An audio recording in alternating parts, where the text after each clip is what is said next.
Join the webcast. Please stand by. The meeting will begin shortly.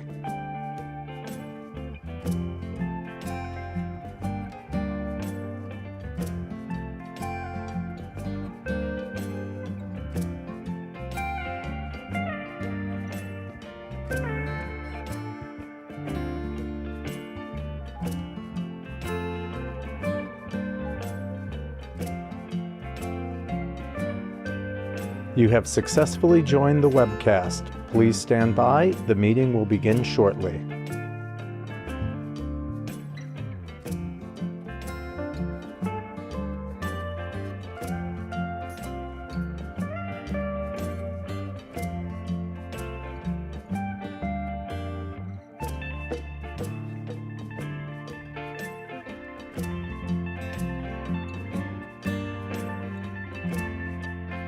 You have successfully joined the webcast. Please stand by. The meeting will begin shortly.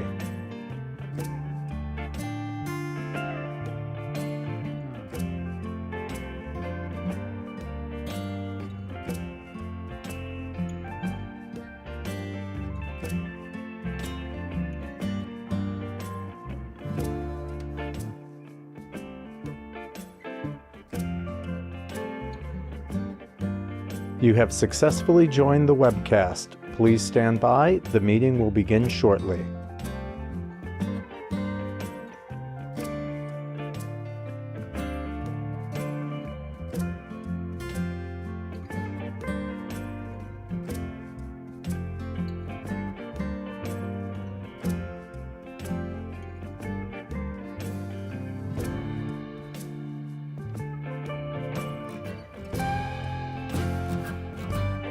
You have successfully joined the webcast. Please stand by.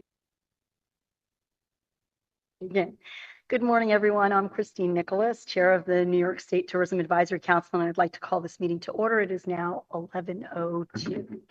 And because of the acoustics of the room, we need to project if you're speaking. So thank you. Can everybody hear me okay? Yes. Okay. All right. Well, we're going to start by taking attendance for those joining the video conference. So I do have an RSVP list here. So TAC members who were scheduled to be on Zoom would be Barberly, Diamondstein, Spiel, Vogel. Can Rich tell if she's on? Are you there, Barberly? Okay. George and Tim. I'm here, Christine. Thank you, George. Thurman Thomas. And Natasha Caputo.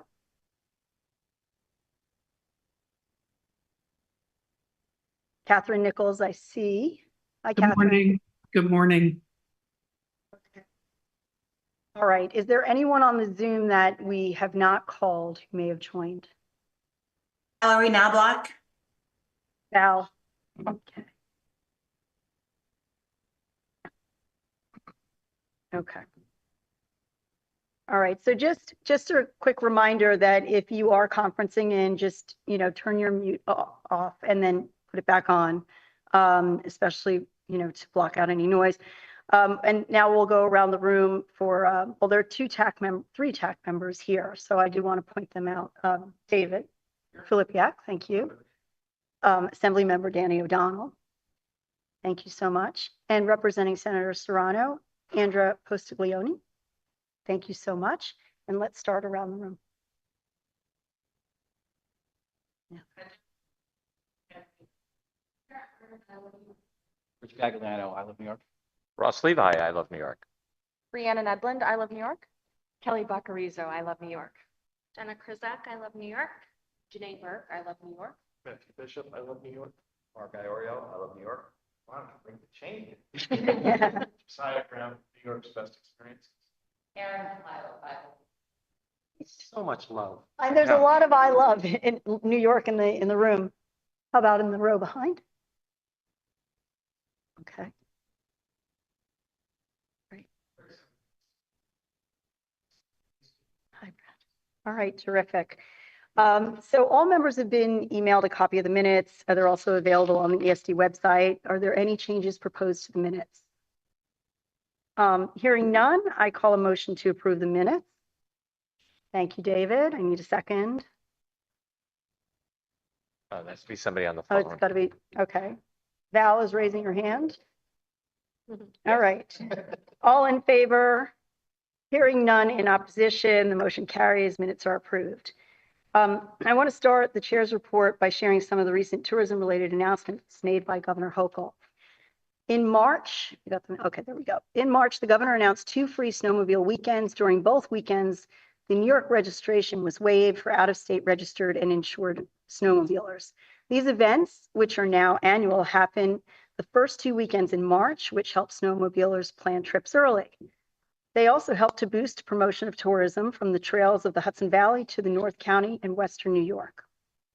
In February, Governor Hochul announced that 2023 was the 11th consecutive year of record attendance at New York State parks, historic sites, campgrounds, and trails. Statewide attendance reached 84.1 million visitors, which was a 6% increase. Over the last 2 decades, state park attendance has climbed nearly 60%, no doubt assisted by the state's significant investments in park infrastructure. Highlights of the 2023 improvements at state parks include completing the final phase of the $47 million multi-year project at Hempstead Lake State Park in Long Island, opening the new $46 million Ralph C. Wilson Jr. Welcome Center in Niagara Falls, a new 6.8 multi-use trail at Allegheny State Park, $3 million in improvements at Green Lake State Park in Onondaga County. These figures underscore Governor Hochul's commitment to expanding access to parks and outdoor recreation as the park system marks its 100th anniversary this year. Selkirk Shores State Park in Oswego County will be receiving a $9 million upgrade to its campgrounds and facilities. The project will begin this September. To carry out these improvements efficiently without compromising the guest experience at campgrounds and cabins at Selkirk will close after Labor Day and remain closed for the 2025 camping season, but will be open for day use throughout the project. Campers will be able to vacation at nearby state parks, including Southwick Beach, Whetstone Gulf, Burnham Point, and Cedar Point. Upgrades include a new playground, more accessible features, more centrally located facilities, and increased energy efficiency to emphasize sustainability. Campground enhancements include accessibility upgrades to the park's 24 cabins. The project will also focus on restoration to preserve structures built during the Great Depression by the Civilian Conservation Corps. Okay. This September, Lake Placid will host a Round the Whoop UCI, which is Union Cyclist International Mountain Bike World Series, the world's premier mountain biking circuit for the first time. With a loyal following of thousands of fans, the international event will bring top professional mountain bikers from around the world to compete in 3 World Cup events. The announcement follows more than $550 million in state investments at Olympic Regional Development Authority facilities to renovate New York sports infrastructure. In addition, ORTA and Warner Brothers Discovery Sports will enter into a 3-year agreement to host the races and help grow this discipline worldwide. All 16 race weekends of the series will be shown on the Max streaming service here in the United States. And Christine, if I could just add, Yep. One of the significance, part of the significance of that is this goes towards working to expand the ORTA facility's reputation as a year-round destination. They're very well known for all kinds of international events that have to do with winter, but this is now an international event that has a huge following that's going to take it into a different season, into fall. So it's a real plus for the state. Thanks, Ross. Last month, the historic Victoria Theater in Harlem reopened after an extensive decade-long restoration. Apollo Stages at the Victoria Theater features 2 new performance spaces with a combined seating capacity of nearly 300, managed by the legendary Apollo Theater Foundation. They are planning an extensive program that prioritizes community access with opportunities for ticket subsidies, theater rental options, and artist incubator programs, as well as investing in the local workforce for job opportunities. Moving to Belmont. In early March, Governor Hochul announced a project timeline and additional updates on the construction of the new thoroughbred racing facilities at Belmont Park, the Nassau County home of the Belmont Stakes. The New York Racing Association released a series of architectural renderings to bring the project's vision to life. You can see some of these renderings on the screen now. NYRA will replace the existing 1.25 mile square foot Belmont structure with a roughly 270,000 square foot building that offers modern amenities. The multi-year project is scheduled to be completed in mid-2026 and is expected to generate $1 billion in construction-related economic impact and support 3,700 construction-related jobs. When thoroughbred racing returns to Belmont in 2026, additional racing and non-racing activities at the new facility will generate $155 million in annual economic output and $10 million in new annual state tax revenue. The 2024 Belmont Stakes Racing Festival will be held at Saratoga Racecourse for the first time in the venue's 156-year history. NYRA announced recently that the 2025 Belmont Stakes Racing Festival will also be held in Saratoga. And by the way, that's in June. And then Saratoga is always in August. So it's a nice way to bridge and bring people up to Saratoga, for the entire summer. And for 2 years, which is Right. significant. Right. Major airport upgrades. Construction has begun on 3 major airport upgrades across the state under the governor's $230 million upstate airport economic development and revitalization competition. In January, construction began at the Greater Binghamton Airport to enhance the passenger experience and transform it into a modern state-of-the-art gateway for travelers, supported by $32 million from New York State. Syracuse Hancock International Airport was awarded $20 million as part of this funding, with construction beginning in early March. The project will expand the North Concourse and the Federal Inspection Station facility to improve overall passenger experience and preserve the airport's international designation. Also last month, construction began at Sullivan County International Airport, which was awarded $18.5 million in grant funding. This project will replace the original 55-year-old terminal with a spacious new 15,000 square foot energy efficient building. So that concludes my report on investments in the tourism industry. Happy to welcome any questions. No? All right, then I'm going to hand things over to Ross for an update on the I Love New York programming. Ross? Thank you. Good to see everybody. Welcome to Albany for those not from here. Glad to have you on this beautiful spring day.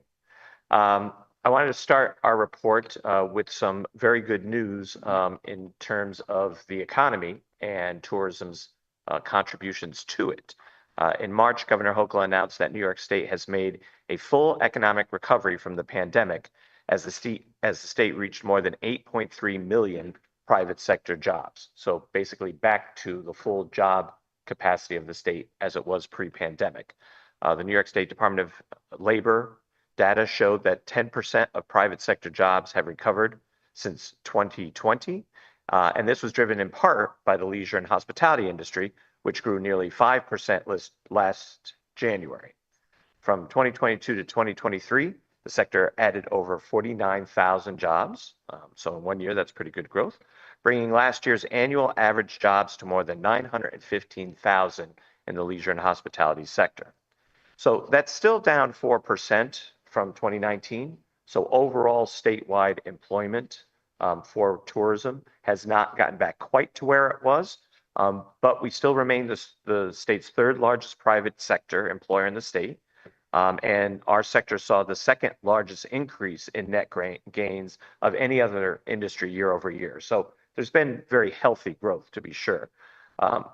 Given that leisure and hospitality was one of the hardest hit industries during the pandemic, seeing this upward trend shows that the continued investment in the sector is paying off for the state. So we took this as exciting news that we could be an important part of getting the state back to its pre-pandemic economic health. And we look forward to getting tourism back to its record numbers as well. So I Love New York's been involved in a lot, but we can't quite believe that the eclipse is completed, now behind us. Rich Gagliano can believe it's over. So we hope that everyone got an opportunity to experience it yesterday in some capacity, whether you were in the path of totality or just seeing it in partial view. I think even those in partial view recognized it was a pretty significant event. As you remember, the state as a whole and I Love New York in particular, has been preparing for this literally for years, for a couple of years.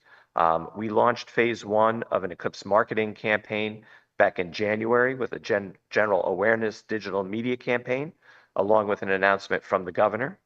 And then phase two, which was this past February, mid-February, had a focus on safety messaging. By that point, we thought we had talked to enough folks about getting there and seeing and experience it. And at that point, we focused on the idea of how to do that properly and safely. That included a public safety announcement that the state did in collaboration with the Buffalo Bills. It was kind of fun. We thought you'd want to see it. So we'll show that to you now, hopefully. Oh, maybe not. Hold on.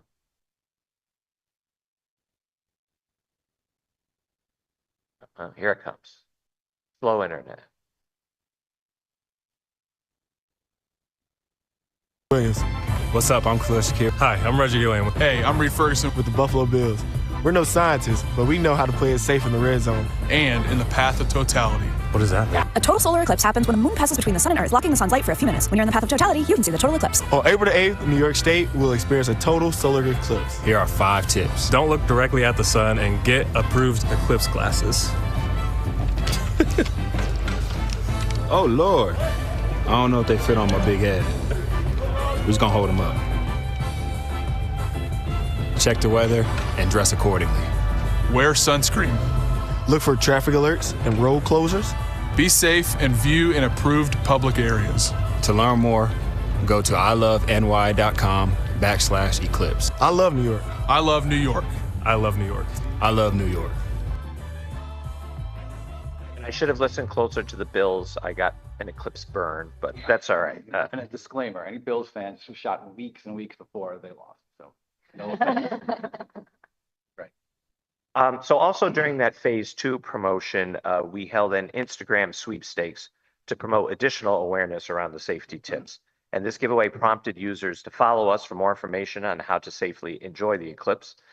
Users who followed, liked the post, and tagged 3 friends were entered to win a prize pack with I Love New York merchandise and a New York State eclipse poster, which garnered more than 1,300 entries. So people were definitely interested, which is good. We even did a phase 3 of a marketing campaign, which began in mid-March and promoted public distribution of our I Love New York eclipse glasses, which you saw there on the screen. Obviously, this was just yesterday, but certainly anecdotally, people were very impressed to be a part of it. We know that there were good but not unmanageable crowds in many of the significant parts of the state that had been promoting this. Traffic looked like it was okay. Looked like it was a holiday weekend in some places, but you know, you'd expect some of that. So overall, we're pleased from an I Love New York perspective in terms of the attention and tourism that it generated, and are glad there's not another one next year, though. And I just want to quickly say, I know we joke around a lot about the eclipse in 18 months. And when it first started with the task force, people were eclipse 18 months from now. What's that about? And when I got the call from Hope that I was going to be leading the task force, when she got the call from Chamber, her question was, Project Eclipse, what's that code word for? I go, no, it's an eclipse. Not a project, it's an eclipse. So for 18 months, it was just a great example of all of us working together from an integrated to consolidate all of their events. You know, I Love New York did not run any specific event per se, but we treated this website as the sort of a hub for all information about the eclipse, whether safety, where to view it, work close with the regions to make sure their events were promoted, classes. It was just, you know, sort of multifaceted. It was just a great example of a top to bottom, not just from a market execution standpoint, but working closely with the industry for an extended period of time for one specific event that happened yesterday. I was at from there a couple hours ago or half hour ago. Governor was there. Skies were cloudy, but there was enough breaks that people got to see the actual site for a few seconds at least. So everybody.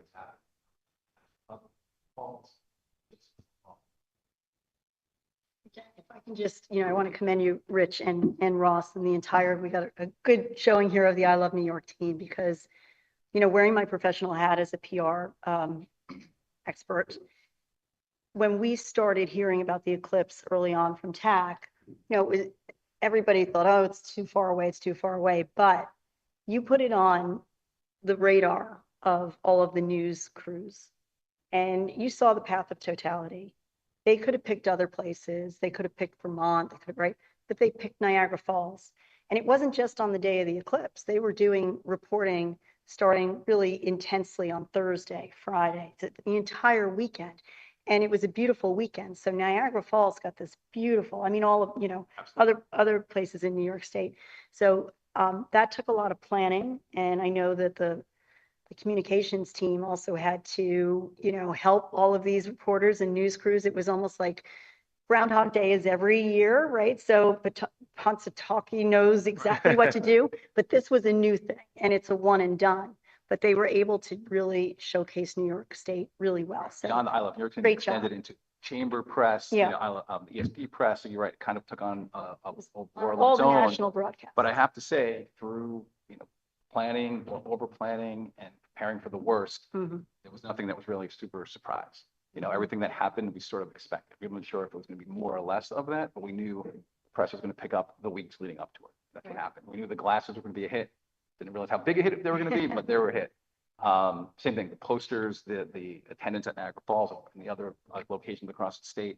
Niagara Falls looked great. They had just done some renovations there and it looked great on the national stage. So all around, planned for 2079, New York City is the next path of totality. Ross and Rich, I'm curious right now, amazing effort.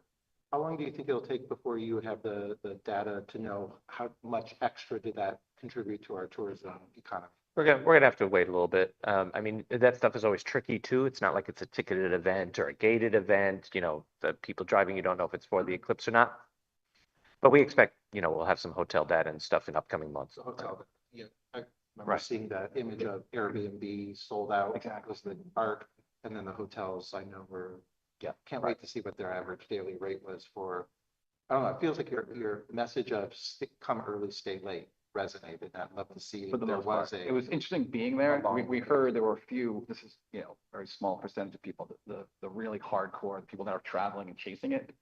There was some hotel rooms that were canceled at the last minute on the forecasted clouds. I'm going to Vermont, I'm going to Cleveland, wherever the latest forecast was. But that was such a nominal amount of people. Most people had their trip booked. They showed up. And like Ross said, there were no significant crowding issues or traffic jams. It was solid. It was packed. It was a busy weekend, but it was just peaceful and enough room for everybody. And it was, all around, I think, a successful event that we had no control over. Great. So believe it or not, it wasn't the only thing that I Love New York has been working on. Since we last met, was Black History Month. And throughout February, I Love New York ran special tourism marketing through our new Black travel program that's coordinated by Danae Persip-Jones on our team. We just finished our first paid digital campaign for the Black travel program as part of that. The ads ran throughout February and March, and all social posts clicked through to a new blog, which was about must-see Black travel destinations in New York for every type of traveler, and which was one of the most viewed blogs on our site. So we were very happy to see that. We also published another blog titled Celebrate Black Art and Culture in New York State, which highlighted museums and exhibits, performing arts groups and venues, annual celebrations, and walking tours to experience Black art, history, and culture across the state. And to support the continued development of that, fairly new program, it only launched a year ago, February, we are conducting market research, including live focus groups with in-state drive and fly markets, and an online survey to gather more quantitative data. We expect that to be wrapped up in May, so that'll give us even more insight to be able to develop this program more. And we are also in the final stages of developing an industry toolkit to help New York State destinations effectively welcome Black visitors. We also created a promotional video through our partnership with Brand USA, the DMO for the United States of America. And they are showcasing travel opportunities for Black travel from the UK in particular, including the Jackie Robinson Museum in Manhattan, John Brown Farm in Lake Placid, and the Underground Railroad Heritage Center in Niagara Falls. So that's allowing us to market to specifically to international audiences as well. So there'll be much more to come on that initiative. On March 20, which was the first day of spring, Governor Hochul announced a very exciting new project here at I Love New York called the New York Blooms Report. This was an idea conceptualized by Jess Brock on the I Love New York digital team. And it's a weekly report that will help travelers identify the best places to see 5 different flower varieties that were chosen for the launch year. Lilacs, Rochester, of course, being known for its lilacs, tulip, which of course is known in Albany, rose, which is our state flower, as well as magnolias and cherry blossoms can be seen at over 30 different partner attractions statewide. So these reports are designed to encourage travelers to plan a spring getaway, and they feature on-site information for staff at a variety of botanical and public gardens, farms, state parks, historic sites, basically any of these places that have professional staff that can do a report on what's going on with these flowers. So there's an interactive map. You can see a screenshot of it here on the screen here. And the reports are compiled weekly, written by Eric Scheffel on our team, using the location field observations from arborists and gardeners and caretakers at these partner sites across New York State's 11 vacation regions. And so that's going to be happening every Wednesday through June, early June, because that's rose season. It's going to track the stages of the bloom for each of those 5 selected flowers. And then partner sites will also share photos and information about any unique or exciting flowers in their given locations. We'll also provide news about springtime flower events to encourage travel from those renowned celebrations like the Lilac Festival in Rochester and the Tulip Festival in Albany to smaller garden shows and exhibitions. And to celebrate this launch, we hosted a press launch at the New York Botanical Gardens on March 27th. You can see some pictures from that here on the screen. Coordinated by Lisa Soto on I Love New York's PR team. We had 10 journalists in attendance, including content creators, an editor for Vogue, and contributors to Folders Travel, Thrillist, USA Today, TripAdvisor, HGTV, and CNN. So I kicked off with some remarks detailing the program. Jess Brock from our digital team demonstrated the interactive map. And then the New York Botanical Gardens graciously planned a floral arranging workshop where the attendees were able to create and take home their own bouquets. Yes, that's me working on mine right there on the lower left. We're already seeing some positive press since the launching, which features the report on NBC New York, Pix 11, the Niagara Gazette, Chautauqua Today, and Rochester First.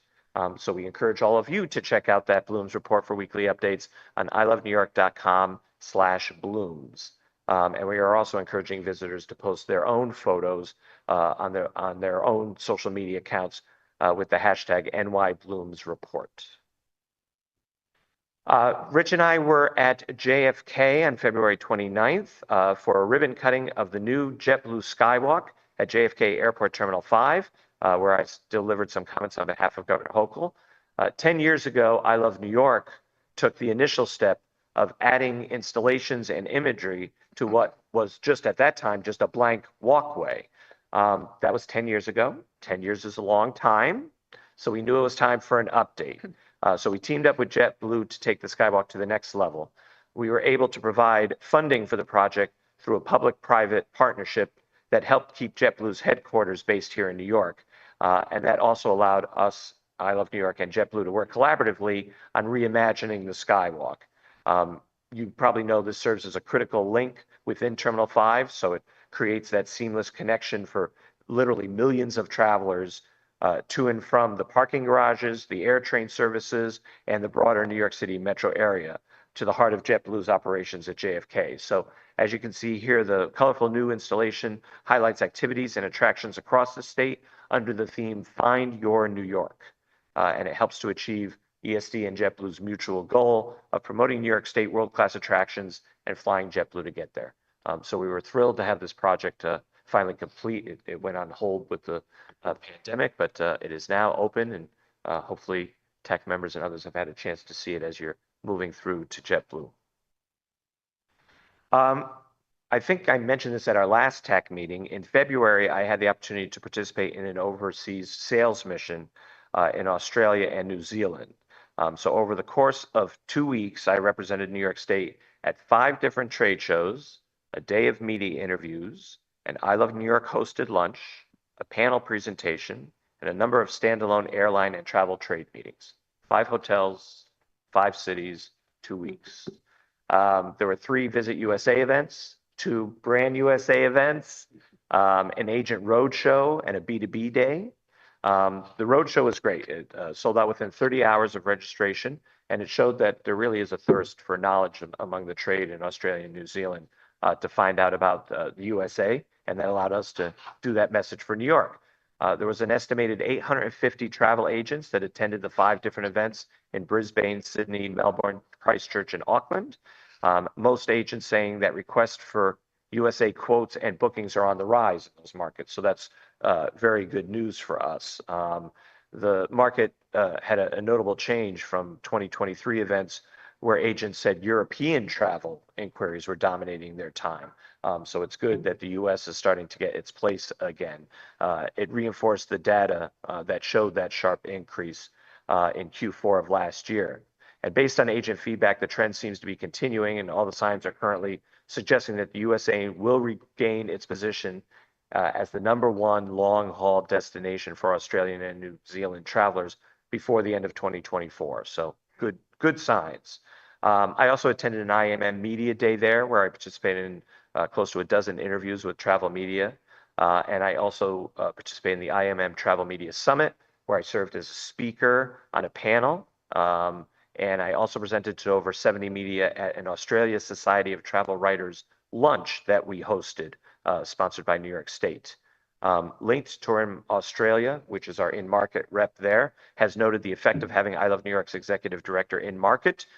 It really makes a difference, particularly at this time. You know, we weren't there alone. We were there with 50 other USA tourism boards and products in the market, all there at the same time. And so it did matter to them to hear somebody with an American accent, somebody that's from New York that could have authentically pushed New York State. So we were excited to be able to do that. For Canada, we did the opposite. We did a reverse sales mission. In late March, 6 Canadian representatives, 4 tour operators, 1 journalist, and 1 office rep came to New York State for a familiarization tour and a reverse sales mission. The FAM tour portion took them to Buffalo, Rochester, Canandaigua, and Syracuse, where they got to enjoy the best of what those regions have to offer. And then one evening, we held the reverse sales mission, where TPAs from around the state were invited to join the group in Syracuse for an evening of one-on-one meetings, followed by a networking dinner. The aforementioned Danae Jones-Persip planned the event in conjunction with our Canadian office, Reach Global, with support from Heather McElhenney here, who heads up that team, and Markley Wilson. And then we are getting ready for IP. Oh, yes, I'm sorry. Is that your first time doing a reverse style? No, we've done reverse sales missions, right, Heather?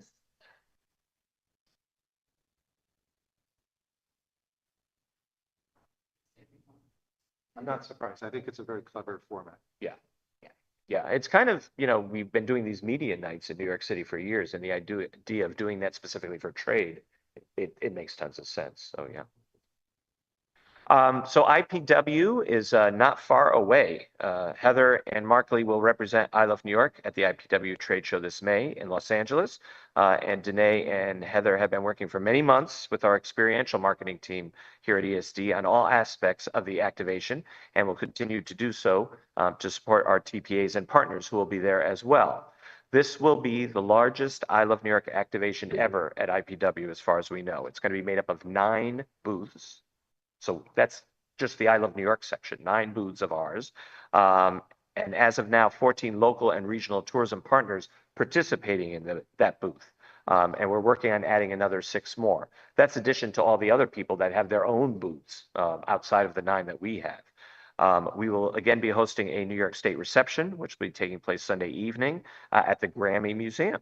And that site can hold up to 400 people and is a unique draw in and of itself to have that Grammy tie. And it will allow for New York State to have exclusive access to key media and buyers and decision makers, and for our New York State tourism partners in attendance to have extended time with them as well. So that has been all of our trade and consumer marketing work. We've also, of course, always been working to support the tourism industry. The New York State Hospitality and Tourism Association, NYSTA, hosted its annual New York State Advocacy Conference in January. Sarah Emmert, who's here, represented I Love New York among the 180 NYSTA members, TPAs, and DMOs. As most of you know, NYSTA represents over 1,000 hospitality businesses and lodging properties across the state and advocates on behalf of the industry to the legislature and state governmental bodies. This year's conference covered industry updates from the National American Hotel and Lodging Association regarding workers' visas and ADA website lawsuits, hotel data analytics from Smith Travel Research, and insights into hospitality labor laws. It also included a reception with hospitality businesses and elected officials from across the state. So we were glad to be able to be there and raise the flag. Similarly, yesterday I was at the Museum Association of New York's annual conference. That's why I get to experience the eclipse here in Albany. This was the final day of, today is the final day of their conference that's been running since Saturday. Yesterday I shared an I Love New York update with all the Manny attendees who were there. I think people have heard that Manny's executive director, Erica Sanger, is leaving her position after 8 years with that organization. I find it hard to believe it was that long. But we at I Love New York really want to thank her for her great work, her dedication, her partnership with us. She's been an amazing partner. We certainly wish her well. Currently, Sheila McDaniel from the National Gallery of Art is serving as interim director, and we look forward to working with her until a permanent replacement is announced. Sarah, and along with Rhiannon Edlin here on our staff, will be representing the Division of Tourism tomorrow afternoon at the Canal's Bicentennial Forum Series, Accessible Recreation on the Canalway in Rochester. So that will give Sarah the opportunity to sit on a panel with other industry leaders to talk about our Accessible New York program, because that has, great, there's a lot to share about great ways that canal attractions and destinations can work with our program to market to travelers with accessibility needs. And then I think a lot of folks know the NYSTIA, New York State Tourism Industry Association's annual conference is in Niagara Falls. I'll be in attendance with several I Love New York colleagues. That's next week. Rich and I will be presenting the I Love New York report. And then Sarah, Danae, David Contreras-Turley on our staff, and myself will be on a panel on marketing to diverse audiences, which will allow us to highlight our I Love New York LGBTQ program, the Accessible Travel program, as well as our Black Tourism program. We'll also be hosting a TPA meeting at the end of the conference, and to be able to hear from our TPAs about what we're doing well, what we could do better. Always good to hear from them. And then lastly, as far as industry support, we are working with DOL to do a 4th year of virtual statewide tourism-specific job fair ahead of the summer season. That's going to be on October 25th. We're going to have businesses from across the state that will have the opportunity to host their own virtual booth and feature job openings to interested job seekers. Currently, the division is reaching out to businesses. We're asking any that are interested in the tourism industry to register by April 12th. They'll be marketing the job fair to potential job seekers over the next few weeks, as well as conduct follow-up from the job fair. It's going to happen from 11 a.m. to 2 p.m., a preview day the day before on April 24th for prospective job seekers to see which businesses will be participating. These events have been very successful. That's why we're trying to continue them. We've had thousands of job seekers in attendance, and so it offers more opportunities to strengthen the hospitality workforce, which we know is still a really important issue as the workforce continues to grow post-pandemic. So that's my overview, but what we wanted to do now is take a few minutes to do a deeper dive into one of our I Love New York programs that goes beyond the quick highlights and headlines that I do at TAC meetings. So periodically at future TAC meetings, we're going to hope to bring different team members to present to all of you and give you an I Love New York spotlight that puts a meat on the bones of the work that we're doing, how we do it, and the people that work hard to make it possible. Just because I'm here talking doesn't mean I'm the one doing it. And so to start that series, I'd like to introduce Kelly Baccarizzo, who is our Director of Tourism Grants Program. Kelly is going to give you all a presentation detailing the work being done to award funding through New York State's Tourism Grants Program. We're going to pass the mic over to Kelly so she can update. All right, thank you. And thank you for the TAC for hosting us. Today, we're hoping to provide some additional detail on the work being done by the Division of Tourism to provide funding to tourism partners across New York State. Our tourism grants team that was just 2 staff members around 7 years ago has now grown to 5 and includes Jenna Krizak, Mark Iorio, Matthew Bishop, and Janae Burke. Hi, Barbara Lee. We'll mark you as here. Thank you for joining.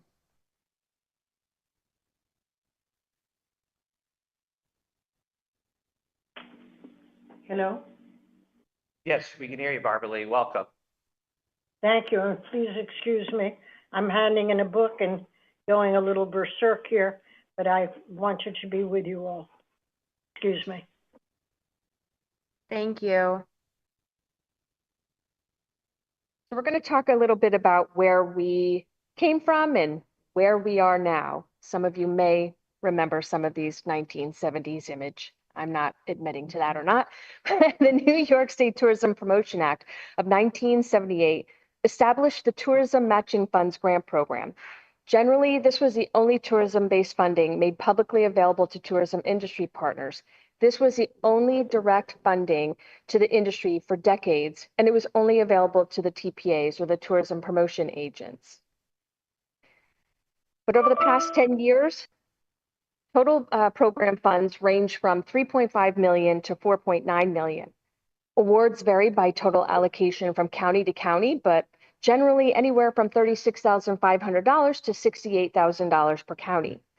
Types of projects that are supported under this particular program, as we can see sampled on the screen, are regional and county travel guides, digital and social media campaigns, event promotion, and tourism research. The Tourism Grants team helps distribute the grants while ensuring that the overall program integrity is maintained. For example, reviewing marketing materials to make sure that they're permissible and properly display the I Love New York logo. Another area we as the Tourism Grants team manage is reporting. When I took over this grant program, all reporting was done on paper. Together with Ross's support, we worked with the IT staff to implement an online database to make reporting more efficient. And in recent years, our Tourism Grants team has further updated the reporting process, making it easier for grantees, all while establishing necessary checks and balances for spending. Additionally, the Tourism Grants team provides training to grantees as needed to navigate the program and administration of the awarded funds. Overall, our team works to support the industry where needed, communicating and working with TPAs daily to support and find solution for their tourism-related needs. Market New York. Over a decade ago, I noticed how the Tourism Matching Funds program, in a very small bubble, worked to help leverage the I Love New York statewide marketing campaign. I often compared it to a national car campaign, with I Love New York being marketed at the national level, and the Matching Funds program promoting at the very local levels. And so, with the creation of the REDC grants, I realized the Regional Economic Development Council strategic plans each incorporated a tourism strategy. I knew with funding beyond matching funds, we could look to support more tourism industry partners at additional levels, further maximizing the regional and local levels of tourism promotion. And with this was the creation in 2012 of Market New York to accomplish that goal. Market New York is a matching grant, and it's a program established to strengthen tourism and attract visitors by supporting regionally themed marketing projects and promote destinations, attractions, and special events, as well as to fund tourism facility capital improvement projects. These grants are awarded with input from the REDCs according to their overall strategic plans. The program started with $3 million and now is up to $15 million. Since the inception, Market New York has awarded over $125 million to support close to 550 tourism projects across New York State.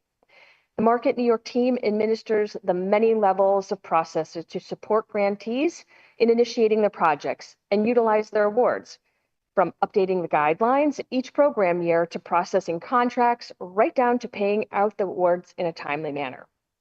Each step of this process takes time, high level of organization, and precision to ensure each grant is processed and completed successfully. Each year, we work to award and distribute funds into the grantees' hands as quickly as possible. This past year, round 13, we awarded 59 new projects for a total of $15 million.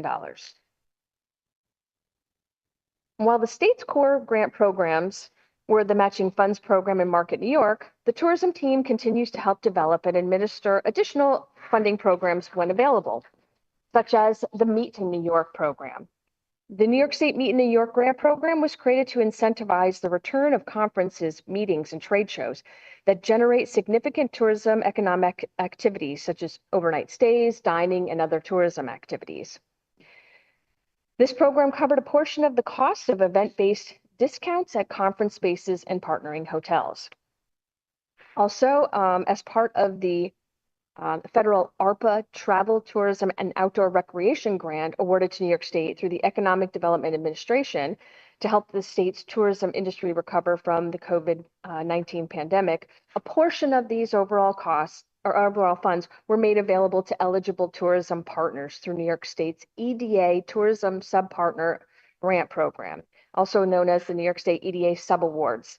A total of 30 tourism industry partners were awarded over $14 million of grants for tourism marketing projects that aligned with and amplified I Love New York's work under the EDA grant. One of the goals achieved by having one team coordinating tourism-related funding at ESD to ensure consistent oversight and a consistent experience for the grantees. Over the past 12 years, our team in the Division of Tourism has grown in size and continues to work diligently to form an efficient, productive tourism grants unit. We also work to ensure that the funded projects are in alignment with I Love New York's marketing strategies and campaigns. Our programs have become a model for tourism grants across state agencies. Pretty proud to be able to say that. As evidenced by our teams advising and collaborating with other new programs, such as some capital programs set up by the New York State Council of the Arts. Another important outcome of growth of our tourism grants program is that we are better able to support both the larger tourism industry organizations and businesses, as well as the smaller ones. A few successful examples of projects that show the diversity of the scope and size are the World Surf League. They were awarded a $254,000 Market New York award, and they hosted the Longboard Classic in 2019 on Long Beach. The organization captured over 23 million impressions and measured more than 990,000 in marketing value over a 6-week campaign. Additionally, the organization reported $3.5 million in local economic impact through the World Surf League's investment and through induced visitation. Another example is the Erie Canalway National Heritage Corridor. They were recently awarded over $82,000 to help promote a 2024 multi-day bicentennial paddling event in the Mohawk Valley. This event sold out within 3 days of being announced. 76% of the registrants resided outside of the capital region, and 32% of those were coming from outside of New York State. The wait list last we checked has 35 people and is continuing to grow. The grantees were thrilled to see this type of interest and anticipate hosting a larger multi-event in 2025. And the American Museum of Natural History, the Gilder Center, they were awarded a Market New York capital grant of $1 million. Construction funds were used to build a new addition at the Gilder Center for Education and Science Education and Innovation, which opened in 2023 and included a state-of-the-art theater powered by new visualization and projection technologies. The impact of grants specifically tailored to the needs of the tourism industry is clear. For example, the most recent round of the Market New York grants, we had over $40 million requested with the funding at $15 million that was available. A very competitive round. I Love New York continues to look for opportunities to get resources to our tourism partners, knowing that when we are well-resourced and echoing messages from that state, regional, and local level, our collective efforts to increase visitation and visitor spending grows exponentially. If anyone has any questions, I'd be happy to answer. So I talk to tourism locals, and the one thing that's common among the arts locals is they all feel they don't get enough, and everybody else gets a lot. Right?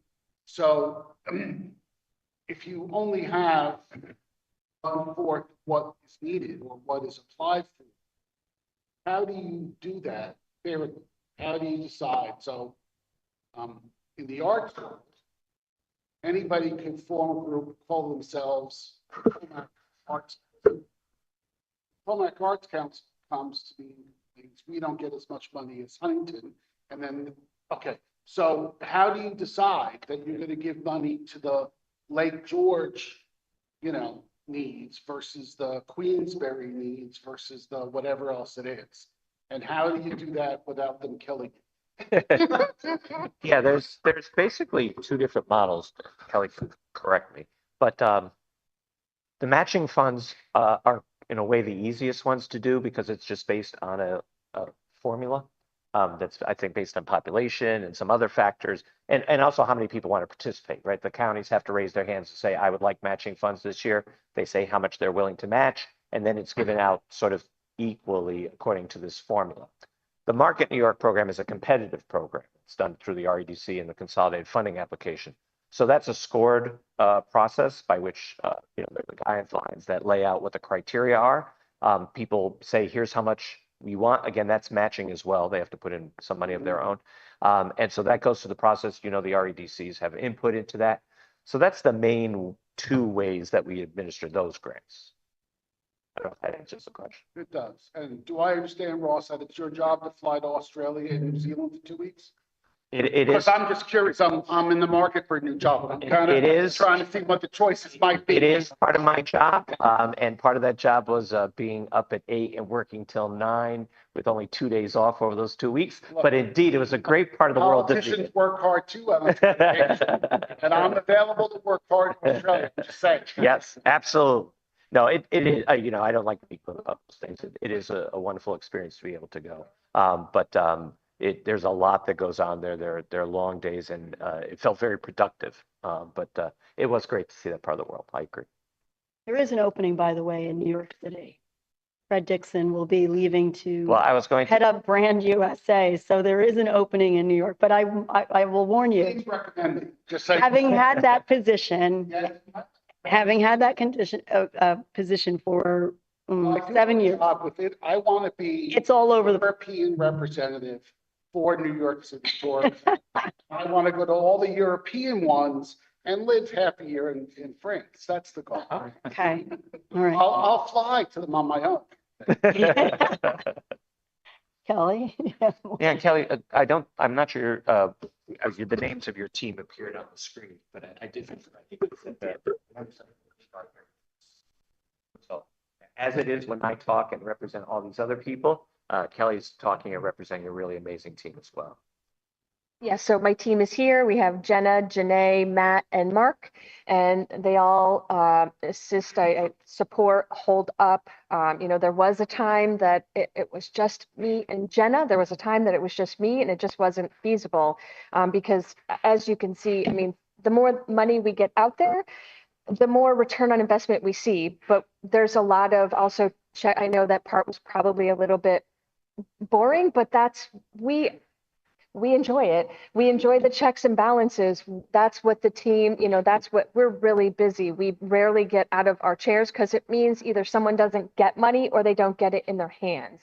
So we work, diligently, and without the team, we couldn't do it. And that's why we're always looking to not only expand our resources, as we said, but, at some point, maybe even the team, so that we can make sure that we do our job as best as we can. And I think I can say, I enjoy coming to work every day, being able to help these people. And when you actually see these disbursements coming up, like this money dispersed today, it may sound, like a little paper, on paper boring, but to us, feel it's good. Or watching the solar eclipse, a lot of those programs were funded through Market New York or matching funds. And to see the fruition of our work it feels terrific. And we couldn't do it without the full team. I can really say if one of these people left, we'd be, as I'm staring them down, it would be almost impossible. So without this team, we wouldn't be able to do it.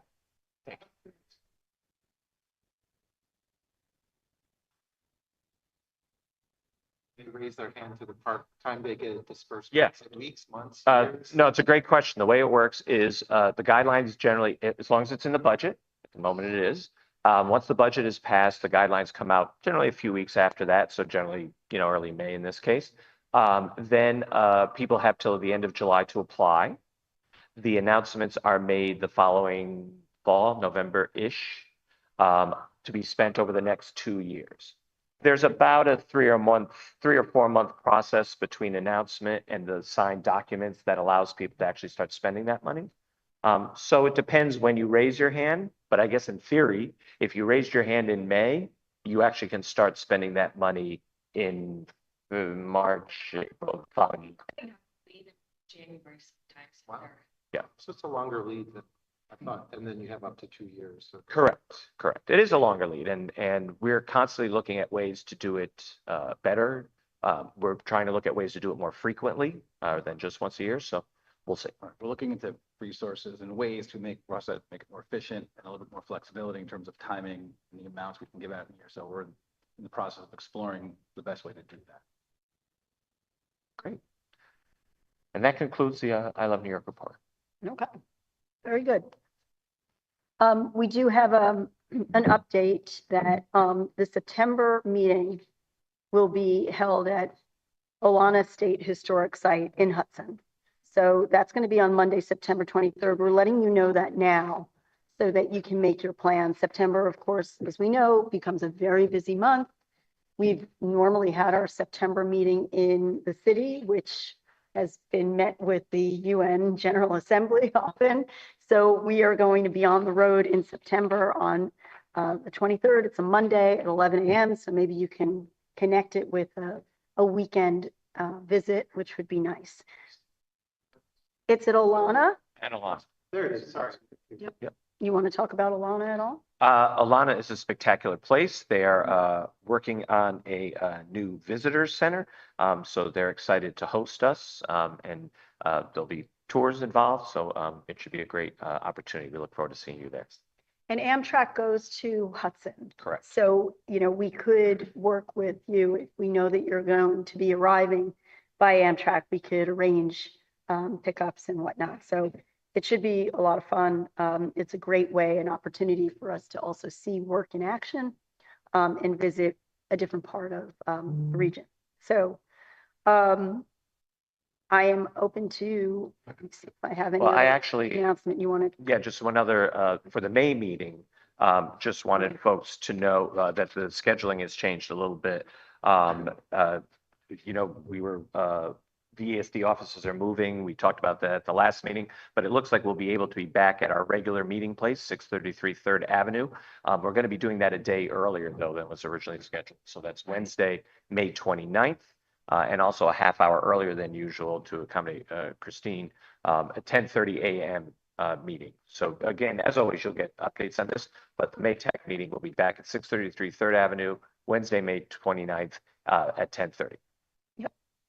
And before I open it for questions, I wanted to just give a shout out. We mentioned that Fred Dixon's going to be leaving NYC tourism, but not leaving tourism. And I think this is a great opportunity for all of us at I Love New York because he's going to be heading up Brand USA, which is the country's tourism marketing organization. And the fact that someone comes with such experience from a gateway city, which is, you know, really powerful. And I do think that New York will be very well represented with Fred. So we wish him all the best. Yeah, Fred called me actually before the announcement was made. And what I said to him is, obviously, it's sad to not have him as a partner at NYC. He's been amazing. He's, you know, Fred is so talented. He knows everybody. He's liked by everybody. But what a gain. You know, what a gain to have him move to the national level. It's great for the nation, I think. It's great for Brand USA. It's great for us. We have a very strong partnership with Brand USA, now even more so. In the meantime, he has a very talented team there. He's going to be there for another few months. Yes. And he has a very talented team that will be there, continuing to do great work until they find the permanent replacement. Yeah, I mean, I hired Fred in 2005. But when you look at the senior leadership, they have all been there for at least over 10, 15 years. And I think it's because it's such an amazing position. It's, you know, so we wish him well and I think continued success. We're all personal friends with them. Yeah. I'm sure you've all reached out to him.